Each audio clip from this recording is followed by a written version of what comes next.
It started with a box. Not just any box, but one that seemed to hum with a faint, almost imperceptible energy. It was tucked away in the corner of an antique shop, buried under a pile of dusty, forgotten relics. The shop itself was a labyrinth of curiosities, crammed with old furniture, cracked mirrors, and shelves upon shelves of trinkets that looked like they hadn't been touched in decades. The air was thick with the scent of mildew and age, and the dim lighting cast long shadows that seemed to stretch and shift as you moved. I hadn't planned on buying anything that day. I was just killing time, wandering aimlessly through the narrow aisles, running my fingers over the rough edges of old picture frames and tarnished silverware. But then I saw it. The box. It was small, no larger than a shoebox, but it stood out from the clutter around it. The wood was dark, almost black, with intricate carvings etched into its surface. The patterns were strange, almost hypnotic, swirling and looping in ways that made my head hurt if I stared at them too long. And then there was the lock, a heavy, rusted thing that looked like it hadn't been opened in centuries. I don't know why I was drawn to it. Maybe it was the way it seemed to call to me like a whisper in the back of my mind. Or maybe it was just curiosity, the kind that makes you do stupid things without thinking. Whatever it was, I couldn't resist. I picked it up, feeling the weight of it in my hands, and carried it to the counter. The shopkeeper was an old man with a face like crumpled paper and eyes that seemed to see right through you. He didn't say much as he rang up the box. He just gave me a long, appraising look that made me feel like I'd done something wrong. When I asked him about the box, he just shrugged and said, "It's been here a long time. No one's ever wanted it before." I didn't think much of it at the time. I paid for the box, tucked it under my arm, and left the shop without a second thought. But as I walked home, I couldn't shake the feeling that something was off. The box felt heavier than it should have, and the carvings seemed to shift and move under my fingers like they were alive. When I got home, I set the box on my kitchen table and stared at it for a long time. The lock was still firmly in place, and I didn't have a key, but I was determined to open it. I rummaged through my junk drawer, looking for something, anything, that might work. After a few minutes of trial and error, I managed to jimmy the lock open with a bent paper clip. The inside of the box was lined with faded red velvet, and nestled in the center was a deck of cards. They were old, the edges worn and frayed, and the backs were covered in the same strange carvings as the box. I picked them up, feeling the weight of them in my hands, and shuffled through the deck. Each card was blank, except for a single word written in elegant, looping script at the top. Invitation. I frowned, turning the cards over in my hands. What kind of game was this? There were no instructions, no rules, just the word invitation repeated on every card. I was about to put them back in the box when I noticed something, a faint, almost imperceptible glow coming from the cards. I held one up to the light, squinting at it, and that's when I saw it. The word invitation wasn't just written on the card, it was etched into it, like it had been burnt into the surface. I don't know what possessed me to do it, but I decided to play along. I laid the cards out on the table, face down, and drew one at random. The moment I flipped it over, the room seemed to grow colder, and the air felt heavy, like a storm was brewing. The word invitation was still there, but now there was something else written beneath it. In smaller, spidery letters. Begin the game. I stared at the card, my heart pounding in my chest. This was crazy. It had to be some kind of prank, right? But the more I looked at it, the more I felt like the card was watching me, waiting for me to make the next move. I drew another card, and this time the words were different. Choose your players. I didn't know what that meant, but I had a sinking feeling that I was about to find out. I grabbed my phone and texted the only people I could think of, my friends. We hadn't hung out in a while, but they were always up for something weird. I told them I'd found something strange and that they had to come over and see it. They agreed, of course, because who wouldn't be curious? By the time they arrived, I had the cards laid out on the table, and the box was sitting in the center like some kind of ominous centerpiece. My friends, Lila, Marcus, and Elena, crowded around the table, their eyes wide with curiosity. "What's this?" Lila asked, picking up one of the cards and turning it over in her hands. "Some kind of game?" "I think so," I said, though I wasn't entirely sure. "But I don't know how to play it. There aren't any instructions." Marcus frowned, his brow furrowing as he studied the cards. "This is weird," he said. "Like, really weird. Where did you even get this?" I told them about the antique shop and the old man and how the box had seemed to call to me. They listened, their expressions growing more and more uneasy as I spoke. When I was done, there was a long silence, broken only by the sound of Elena tapping her fingers nervously on the table. "So, what do we do?"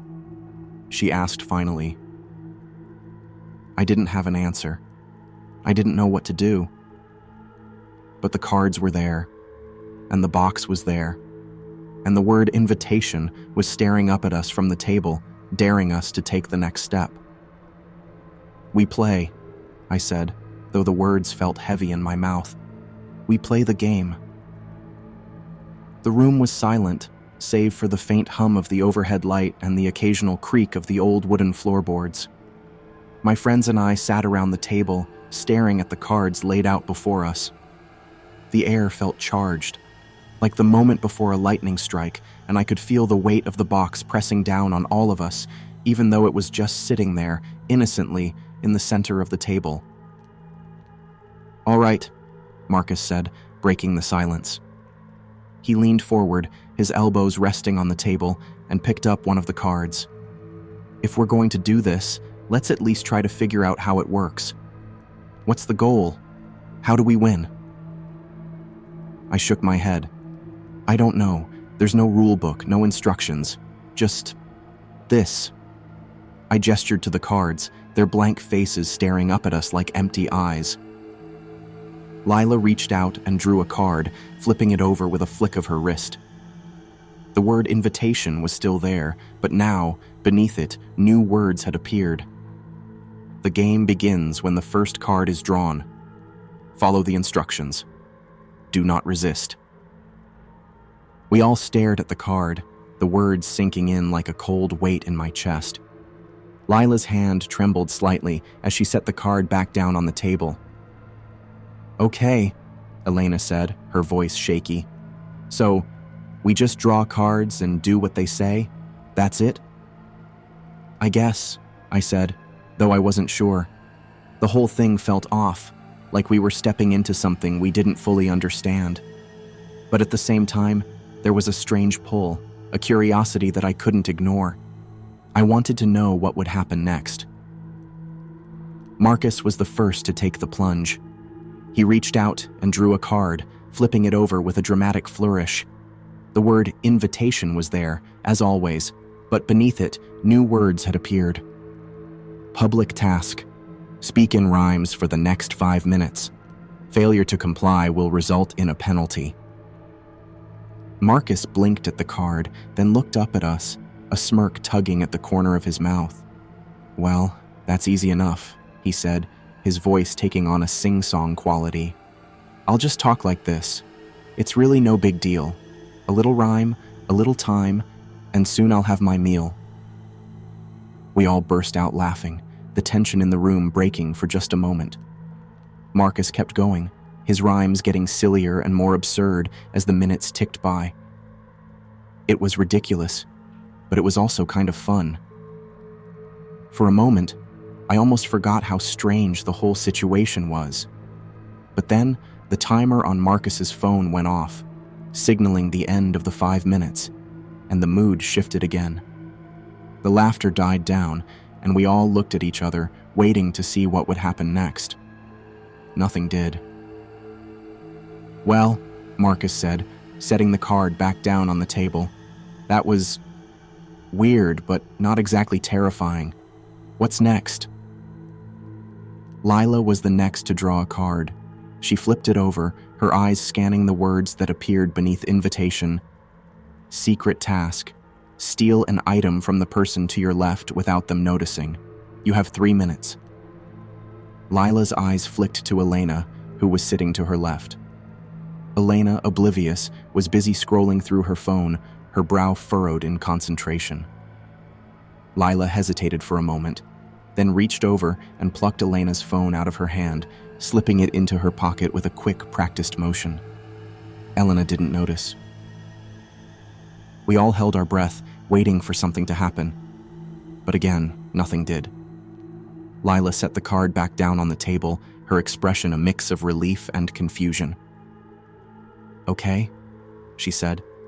"That was weird, but not, like, scary weird." Elena finally looked up from her now empty hands, her eyes widening in surprise. "Hey, where's my phone?" Lila pulled it out of her pocket and handed it back to her with a sheepish grin. "Sorry, it was part of the game." Elena frowned, but she didn't say anything. She just set her phone back down on the table and looked at the cards, her expression unreadable. It was my turn next. I reached out and drew a card, my heart pounding in my chest as I flipped it over. The words beneath invitation were simple, but they sent a chill down my spine. Public task. Cut off a lock of your hair and burn it.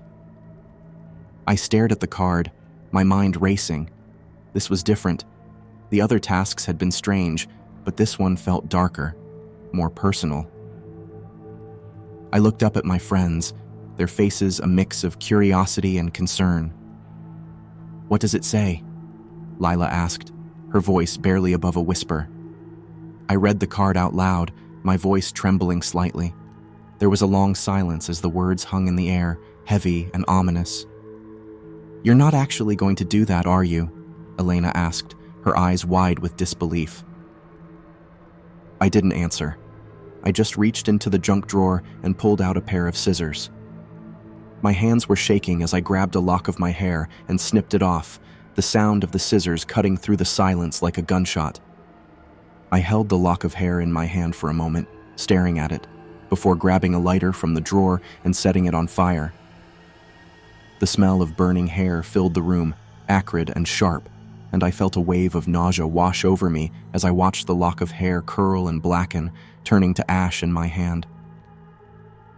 When it was done, I set the card back down on the table, my hands still trembling. The room was silent, the weight of what had just happened pressing down on all of us. "Okay," Marcus said finally, his voice breaking the silence. "That was intense. But it's just a game, right? It's not like it's real." I wanted to believe him, but the look on his face told me he wasn't so sure either. The game was getting to all of us, pulling us in deeper with each card we drew. Elena was the next to draw a card. She flipped it over, her eyes scanning the words that appeared beneath invitation. Secret task. Convince the group that you are someone else. You have 5 minutes. Elena's eyes widened, and for a moment, she looked like she was about to protest. But then she took a deep breath and nodded, her expression hardening with determination. "All right," she said, her voice taking on a strange, almost theatrical quality. "I guess I'm, a famous actress now. Yeah, that's it. I'm, Jennifer Lawrence." We all stared at her, trying not to laugh as she launched into a rambling monologue about her life as a Hollywood star. It was ridiculous, but she was committed, her voice growing more confident with each passing second. By the time the 5 minutes were up, we were all laughing, the tension in the room easing just a little. But as Elena set the card back down on the table, I couldn't shake the feeling that something was off. The game was getting darker and more intense, and I wasn't sure how much longer we could keep playing without crossing a line we couldn't come back from. The game continued, each card drawing us deeper into its strange, unsettling world. The tasks grew more bizarre and more personal, and the atmosphere in the room became heavier with each passing minute. The initial laughter and nervous excitement had faded, replaced by a tense, almost oppressive silence. We were all on edge, waiting for the next card, the next task, the next twist. It was Lila's turn again. She reached out and drew a card, her hand trembling slightly as she flipped it over. The words beneath invitation were stark and chilling. Public task. Reveal a secret you've never told anyone. Lila's face went pale, and for a moment, she looked like she was about to refuse. But then she took a deep breath and nodded, her eyes darting around the table as if searching for an escape. "Okay," she said, her voice barely above a whisper. "There's something I've never told anyone, not even you guys." We all leaned in, our curiosity outweighing our unease. Lila was usually so open, so carefree. What could she possibly be hiding? "When I was a kid," she began, her voice shaking, "I used to steal things. Little things, mostly. Candy from the store, money from my mom's purse, stuff like that. I don't know why I did it. I just liked the thrill, I guess. But one day I got caught. My mom found out, and she hit me. Hard. She told me I was a thief and that I was going to end up in jail if I didn't stop. And I never stole anything again. But I've always been scared that part of me is still there, you know? That I'm just bad." The room was silent, the weight of Lila's confession hanging in the air like a storm cloud. None of us knew what to say. We had known Lila for years, but we had never seen this side of her before. It was like the game had peeled back a layer, revealing something raw and vulnerable beneath. Lila set the card back down on the table, her hands still trembling.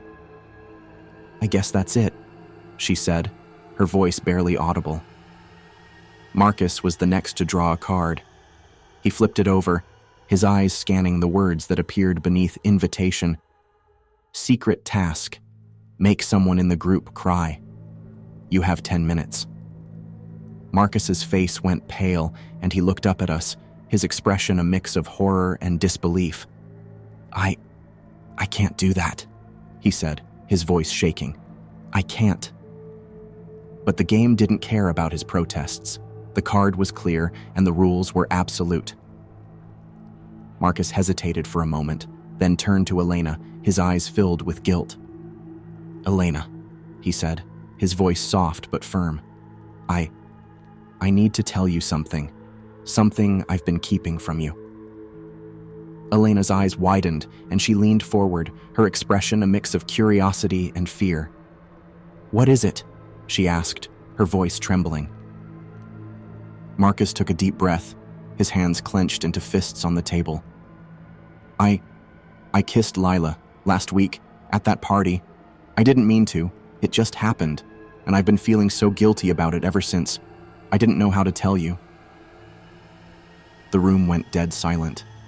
Elena's face went pale, and she stared at Marcus, her eyes filling with tears. You what?" she whispered, her voice breaking. Lila's eyes widened in shock, and she shook her head frantically. No, that's not true. Marcus, why are you lying?" But Marcus didn't respond. He just sat there, his head bowed, his hands clenched into fists. The tears in Elena's eyes spilt over, and she stood up, her chair scraping against the floor as she backed away from the table. "I can't believe you," she said, her voice trembling with anger and hurt. "Both of you. How could you do this to me?" She turned and ran out of the room, the sound of her footsteps echoing down the hallway. The rest of us sat there, stunned, the weight of what had just happened pressing down on us like a physical force. Marcus set the card back down on the table, his hands trembling. "I didn't want to do that," he said, his voice barely above a whisper. "But the card, it made me." Lila shook her head, her eyes filled with tears. "Why would you say that? Why would you lie like that?" Marcus didn't answer. He just sat there, His head bowed, his hands clenched into fists. The room was silent, the tension so thick it was almost suffocating. It was my turn next. I reached out and drew a card, my heart pounding in my chest as I flipped it over. The words beneath invitation were simple, but they sent a chill down my spine. Public task. Cut yourself and let the blood drip onto the card. I stared at the card, my mind racing. This was different. The other tasks had been strange, but this one felt darker, more dangerous. I looked up at my friends, their faces a mix of horror and disbelief. "You're not actually going to do that, are you?" Lila asked, her voice trembling. I didn't answer. I just reached into the junk drawer and pulled out a knife. My hands were shaking as I pressed the blade against my palm, the sharp sting of pain making me wince. I watched as a thin line of blood welled up, dripping onto the card below. The moment the blood touched the card, the room seemed to grow colder, and the air felt heavy, like a storm was brewing. The card began to glow. The words "invitation" burning brighter and brighter until they were almost blinding. And then, just as suddenly as it had started, the glow faded, and the room was silent once more. I set the card back down on the table, my hands still trembling. The room was silent, the weight of what had just happened pressing down on all of us. "Okay?" Marcus said finally, his voice breaking the silence.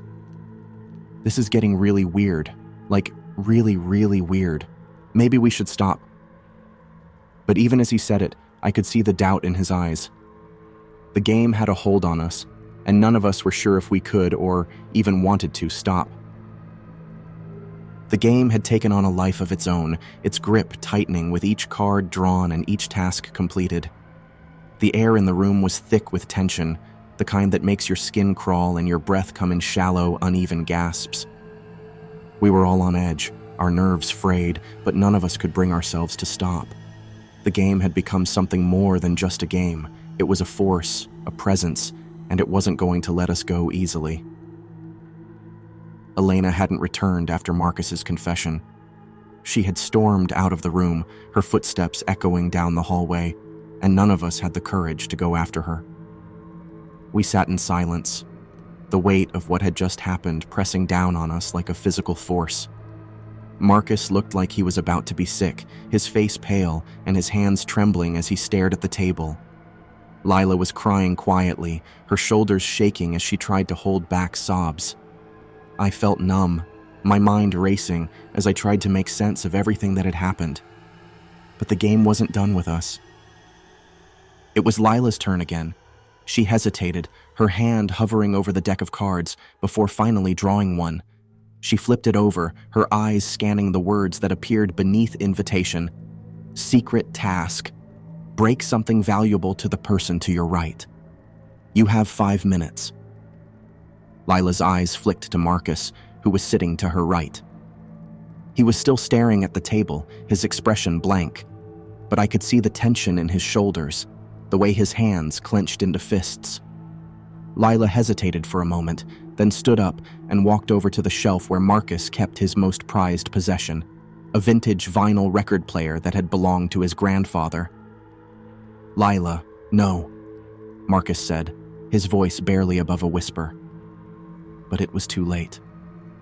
Lila picked up the record player, her hands trembling, and hurled it to the ground.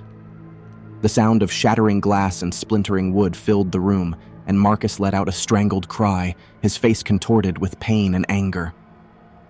"Why?" he shouted, his voice breaking. "Why would you do that?" Lila didn't answer. She just stood there, her hands still trembling, tears streaming down her face. The card had made her do it, just like it had made Marcus lie to Elena. The game was in control now, and none of us could resist its pull. Marcus stood up, his chair scraping against the floor, and stormed out of the room. We heard the front door slam a moment later, and then there was silence. Lila set the card back down on the table, her hands still trembling. I didn't want to do that," she said, her voice barely audible. "But the card, it made me." I didn't know what to say.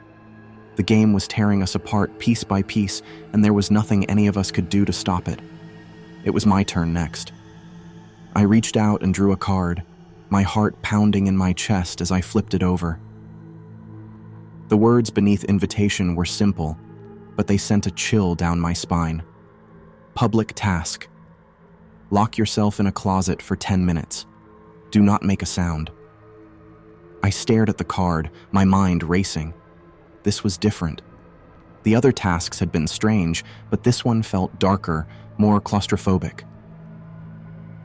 I looked up at Lila, her face pale and tear-streaked, and nodded. "I'll be back," I said, my voice trembling. I walked over to the closet in the hallway, my footsteps echoing in the silence. The door creaked as I opened it, and I stepped inside, the darkness closing in around me. I closed the door behind me, the sound of the latch clicking into place making my heart race. The closet was small, barely big enough to stand in, and the air was thick and stale. I could feel the walls pressing in on me, the darkness suffocating. I closed my eyes and tried to steady my breathing, but the silence was deafening, and I could feel the panic rising in my chest. The minutes dragged on, each one feeling like an eternity. I could hear the faint sound of my own heartbeat, loud and erratic, and the air grew heavier with each passing second. I wanted to scream, to pound on the door and demand to be let out, but the card had been clear. Do not make a sound. When the 10 minutes were finally up, I stumbled out of the closet, my legs trembling and my breath coming in ragged gasps. Lila was still sitting at the table, her face pale and her eyes wide with fear. "Are you okay?" she asked, her voice trembling. I nodded, though I wasn't sure if it was true. The game was getting to me, just like it had gotten to the others. I could feel it, like a weight pressing down on my chest, making it hard to breathe. It was Lila's turn again. She reached out and drew a card, her hand trembling as she flipped it over. The words beneath invitation were stark and chilling. Secret task. Harm yourself in a way that will leave a permanent mark. You have 5 minutes. Lila's face went pale, and she shook her head frantically. "No," she whispered. "No, I can't do that. I won't." But the game didn't care about her protests. The card was clear, and the rules were absolute. Lila hesitated for a moment, then stood up and walked over to the kitchen, her footsteps slow and unsteady. She picked up a knife, her hands trembling, and pressed the blade against her arm. "Lila, no!" I shouted, my voice breaking. But it was too late. Lila dragged the blade across her skin, the blood welling up and dripping onto the floor. She let out a strangled cry, her face contorted with pain, and then she set the knife down and walked back to the table, her arm bleeding and her face pale. She set the card back down on the table, her hands still trembling. I didn't want to do that," she said, her voice barely audible. "But the card, it made me..." I didn't know what to say. The game was tearing us apart, piece by piece, and there was nothing any of us could do to stop it. The game had become a living, breathing entity, its presence suffocating and inescapable. The room felt smaller, the walls closing in as if the house itself were conspiring against us. The cards lay spread out on the table, their blank faces staring up at us like empty eyes, waiting for the next move. The air was thick with the metallic tang of blood, and the faint hum of the overhead light seemed to grow louder, more oppressive with each passing second. Lila sat across from me, her arm wrapped in a makeshift bandage, her face pale and drawn. She hadn't spoken since completing her last task, her eyes fixed on the table, her hands trembling in her lap. Marcus and Elena were still gone, their absence a gaping hole in the room, a reminder of how far we'd fallen. It was just the two of us now, and the game wasn't done with us yet. It was my turn. I reached out and drew a card, my hand shaking so badly I could barely hold it. I flipped it over, my heart pounding in my chest as I read the words beneath invitation. Public task. Confess your darkest secret. Speak it aloud or face the consequences. I stared at the card, my mind racing. My darkest secret. The one I'd buried so deep, I'd almost convinced myself it didn't exist. I looked up at Lila, her eyes wide and filled with fear, and I knew I couldn't refuse. The game wouldn't let me. When I was 12, I began, my voice trembling, I hurt someone, a kid in my neighborhood.